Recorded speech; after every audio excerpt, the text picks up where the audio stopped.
universalizar.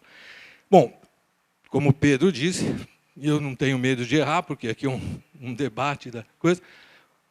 O que nós precisamos? Se a ideia é massificar o acesso à internet, então vamos começar a pensar seriamente no compartilhamento de infraestrutura. Esta é uma questão. E pode migrar para uma separação estrutural. E aí fica claro o que a engenheira, no debate na primeira mesa, colocou. Existe uma diferença grande entre serviço de telecomunicações e serviço de valor adicionado. E a primeira que eu digo é o imposto. Um tem, São Paulo, 25% de ICMS. Internet não tem. Outro detalhe, e último sobre esse ponto. Se eu universalizo, ou se eu faço um direito, acesso à internet, primeiro eu tenho o serviço de telecomunicações. Isso é um acesso. Agora, à internet, eu tenho o IP. Então, se é assim, eu acho que essa governança tem que passar para o poder público. E aí eu não acho que seja os modelos criados, estruturados, montados nesse aspecto. Acho que tem outros caminhos que nós podemos usar. Bom, ponto 2, neutralidade de rede. Foi falado e eu também coloco aqui. Não gostei, quer dizer, não é que eu não gostei, não é confortável conforme regulamentação. O que é conforme regulamentação? Eu posso dizer assim, bem forte, bem franco, né? Assim, conforme regulamentação é quase nada. Um exemplo, LGT. O relatório de exposição de motivos que levou a LGT para os congressos, ele tinha na exposição de motivos, acho que era a página 9, dizia que a privatização era fundamental porque tinha que dar o direito de escolha para o cidadão, para os usuários. Tinha que evoluir. O que nós vimos 13 anos depois da privatização? Nós vimos a maior concentração do mercado. Nós vimos a fusão de duas áreas. Hoje, nós temos 3 grupos. E se você lê a lei, você fala, o Brasil está no paraíso. Isto aqui é o paraíso. Nós vamos crescer absurdamente. Não. 13 anos após, concentrou e verticalizou. Hoje, uma companhia presta de telefone fixo a TV por assinatura. E o que é pior para os consumidores é a perda do direito de escolha. Então, acho que o Marco Civil ele tem que considerar isso. E o exemplo que eu dou aqui é o compartilhamento de infraestrutura. Até hoje, nós estamos esperando o modelo de custo. Não saiu. Né? Bom, então, tirar o conforme regulamentação, o que eu posso definir? Que tem que definir na lei alguma coisa. Não dá para deixar para depois. Porque, quando a gente vê um regulamento saindo novo, a gente fala, nossa, é a luz no fundo do túnel para nos ajudar. Aí ela vira o trem, que vem passar em cima. O túnel é pequeno, não dá para correr. Então, tem que ter essa definição. Define, por exemplo, natureza de serviço. Neutralidade de rede, vamos definir. Tem serviço que tem tempo real.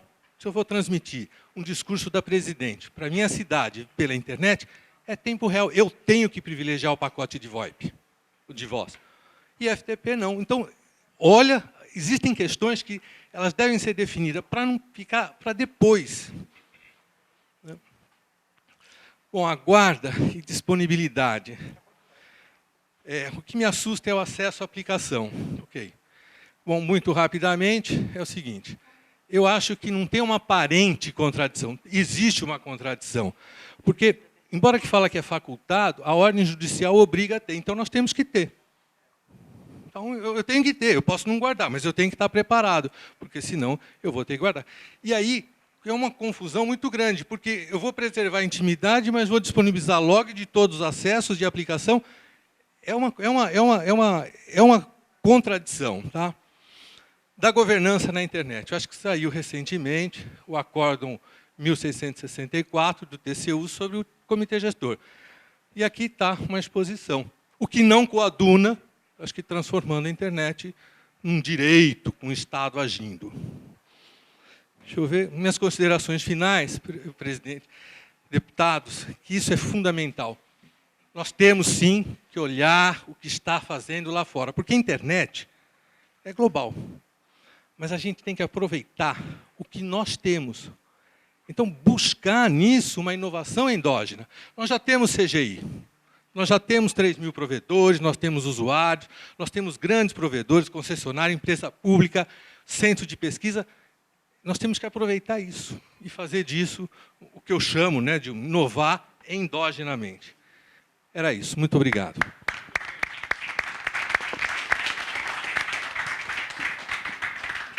Bom, agradeço muito. Agora vamos para as duas últimas contribuições. Wagner Diniz. Wagner Diniz, W3C.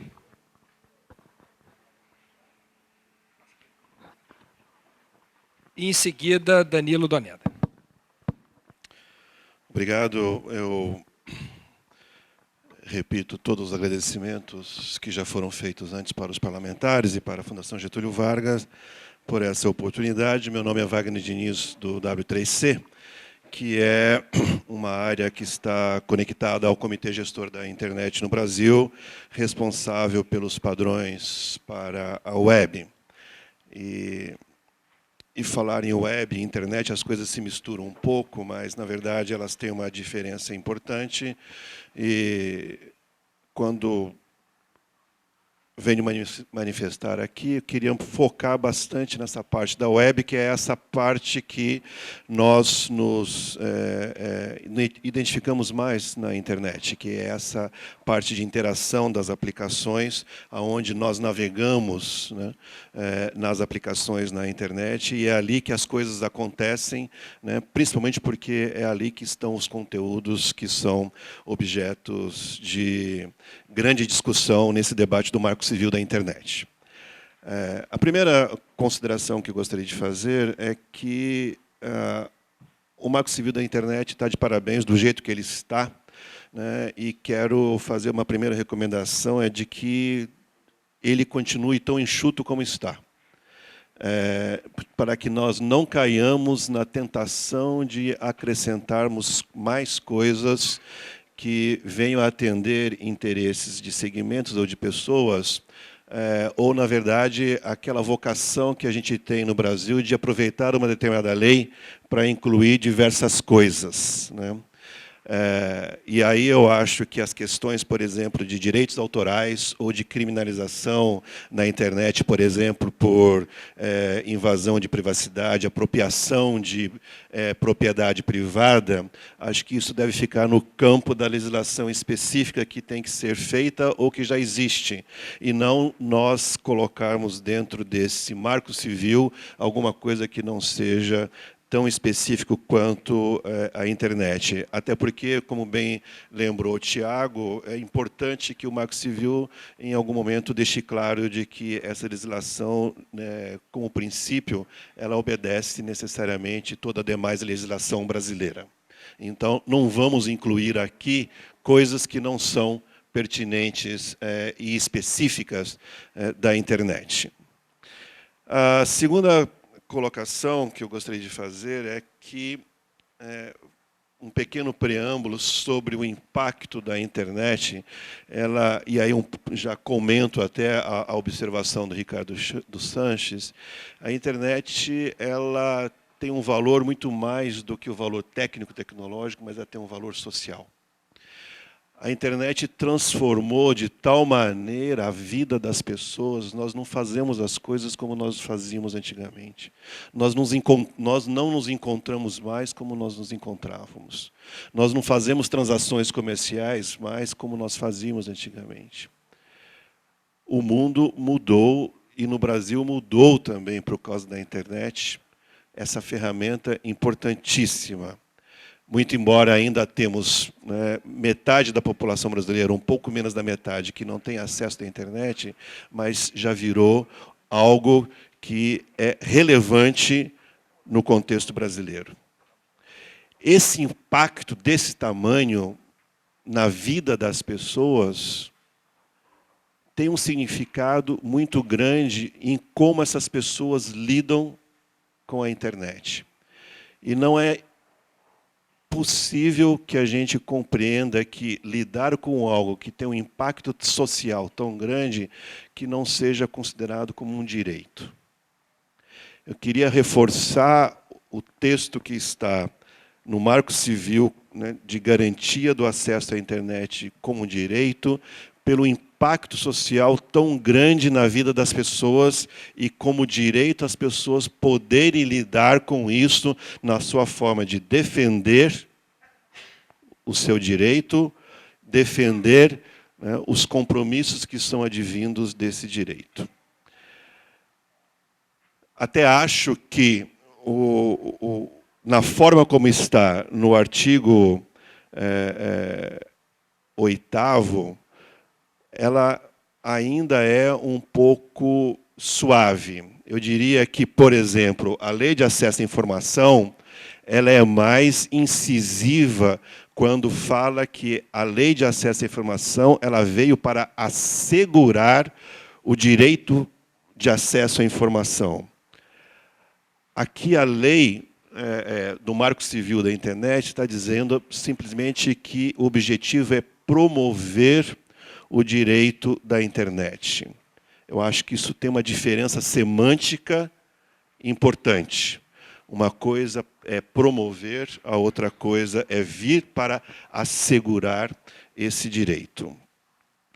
Com esse direito assegurado, os cidadãos poderão, então, usar da lei para fazer as suas defesas, fazer as suas exigências, cobrar do Estado ou da Justiça, né, aquilo que é o seu direito. E mais do que isso, também serve para que o Estado haja para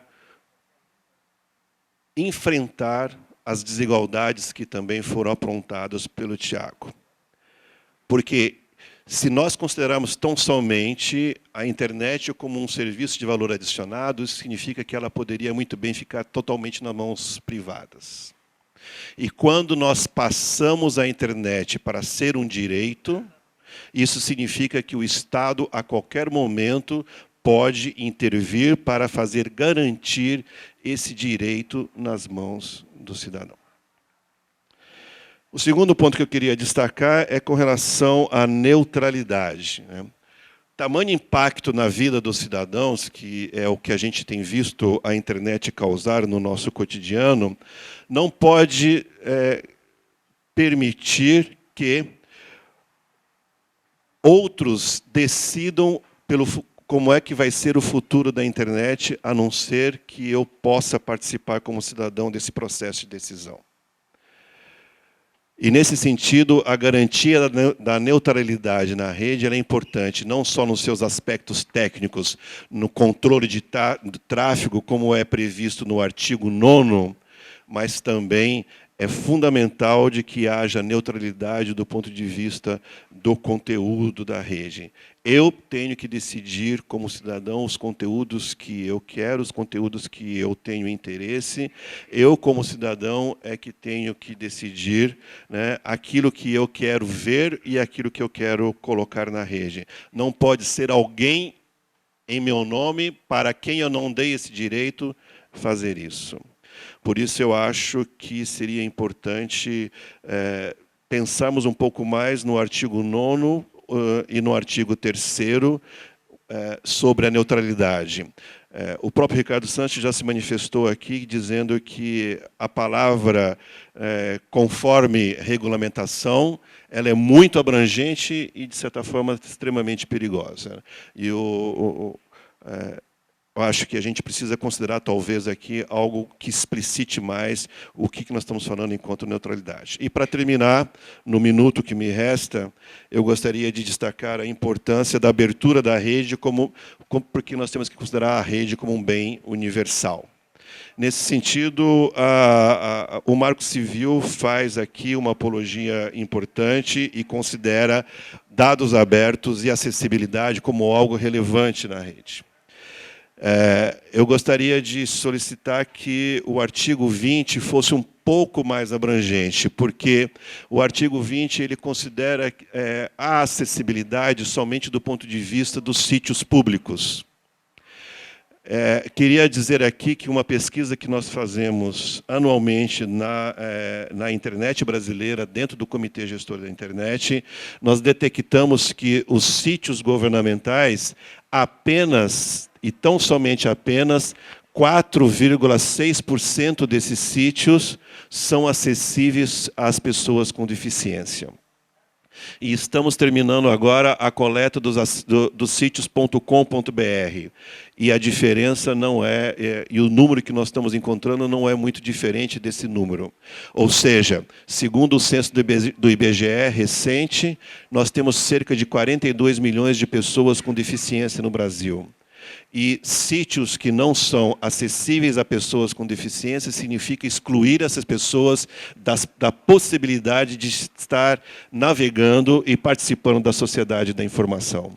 Portanto, colocar uma exigência que seja mais ampla do que simplesmente dos sítios públicos com relação à acessibilidade na internet, eu creio que também é algo não só de justo, necessário, como também como uma parte do que nós estamos falando de direito da pessoa humana. Muito obrigado.